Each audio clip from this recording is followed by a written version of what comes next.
네. 영등포구 설명드리겠습니다. 오늘은 뉴타운에 대해서 같이 알아보는 시간을 가질 건데요.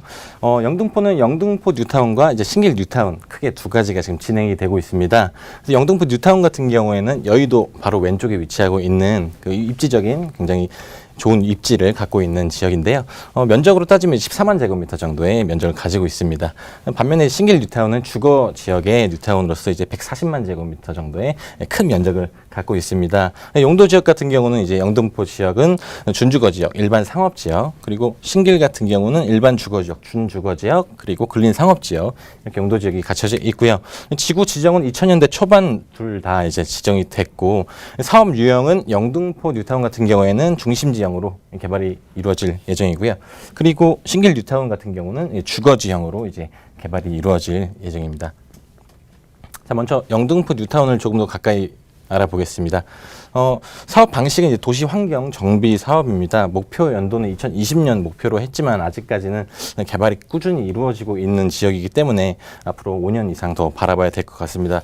주거 인구 같은 경우도 9,300세대 정도, 300명 정도, 총 세대수는 3,550세대 정도의 주거 유입을 또 계획하고 있습니다.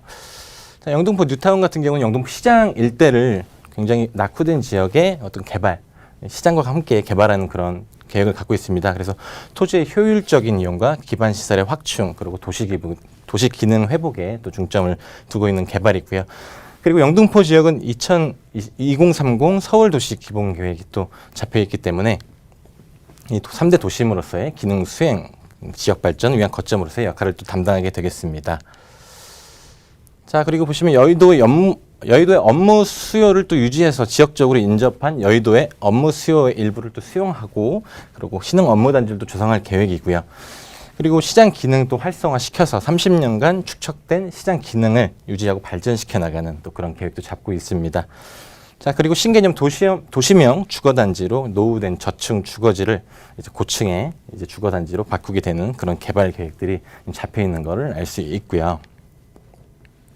자, 지금 영등포 뉴타운 같은 경우는 지금 이 정도 크기의 지금 개발 계획들이 잡혀 있는데요. 보시면 이제 아크로 타워스퀘어 같은 경우는 이미 지어져서 입주를 해 있습니다. 총 1200세대 정도의 그런 많은 세대수가 이제 들어가 있고요. 저 한창 준공 중인 한화 꿈의 그린 아파트도 있습니다. 지하철 5호선 영등포 시장역과 이제 초역세권으로 이제 맞닿아 있습니다. 총 오피스텔과 아파트 총 합쳐서 한 300세대 정도의 단지가 구성이 되게 됩니다. 그리고 아래쪽에 보시면 영등포 시장 쪽에 있는 이 구역은 아직까지는 이제 개발 계획이 확정은 되지 않았지만 앞으로 꾸준하게 개발이 이루어지고 있는 그런 단지라고 보시면 되겠습니다. 그래서 이 일대가 앞으로 판매 근린생활시설 그리고 업무 주거까지 해서 약 2,000세대의 복합 주거단지로 발전해 나갈 그런 계획을 잡고 있습니다. 자, 그래서 총 영등포 뉴타운 같은 경우는 3,500세대 정도의 이제 인구가 들어오게 되고요. 60제곱미터 이하는 약 1,000세대 정도, 그리고 60제곱미터 그리고 85제곱미터 이하는 약 1,600세대 정도의 그렇게 인구가 들어오게 될 것이고요.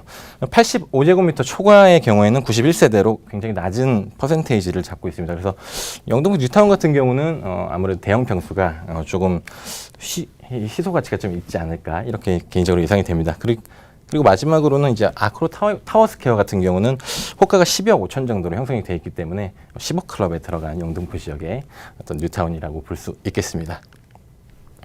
자, 다음은 신길 뉴타운입니다. 신길 뉴타운 같은 경우는 영등포보다 이제 10배 정도 더 큰 그런 주거형 개발이 이루어지고 있는 뉴타운입니다. 그래서 마찬가지로 20년 목표를 했지만 아직까지는 이제 5년 이상 걸릴 것 같은 그런 계획을 잡고 있습니다. 인구 같은 경우는 굉장히 많은 인구 유입을 또 예상하고 있습니다. 총 2만 세대 정도의 5만 명 이상의 그런 인구 유입을 또 예상하는 그런 큰 개발 계획입니다. 신길 뉴타운 같은 경우에는 아무래도 주거단지로 개발을 할 예정이기 때문에 중심지 개발을 통해서 자족 생활도 이제 기반 강화를 해야 할 것이고요. 그리고 좀 열악했던 주변 환경, 주변 기반 시설, 도로 같은 경우도 굉장히 정비가 좀 필요한 그런 지역입니다. 그래서 상대적으로 이제 공원 지역도 많이 필요하기 때문에 근린공원 및 커뮤니티 파크 중심의 녹지 네트워크를 구축하는 그런 계획까지 이렇게 잡혀 있는 것을 알 수 있겠습니다. 그래서 어떤 키워드들을 보자면 뭐 참주거 신길이라든지 젊음, 건강, 활력, 그리고 주민 참여형 뉴타운이라는 이런 주거에 대한 그런 뉴타운이라는 걸 또 한번 확인할 수 있고요.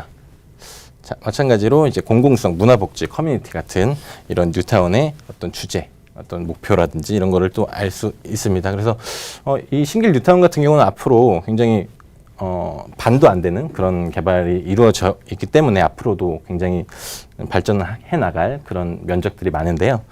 다음 보시면 이미 입주한 이제 단지 같은 경우에는 레미안 프레비뉴부터 레미안 에스티온 그리고 신길 뉴타운 아이파크까지 세 구역밖에는 이제 입주를 하지 않았습니다. 그래서 내년 같은 경우는 총 4개의 단지가 입주를 할 계획인데요. 힐스테이트 클레이시안부터 보라매 SK뷰 그리고 신길 센트럴 자이, 신길 파크 자이까지 총 4개의 단지가 추가로 입주할 예정이고요.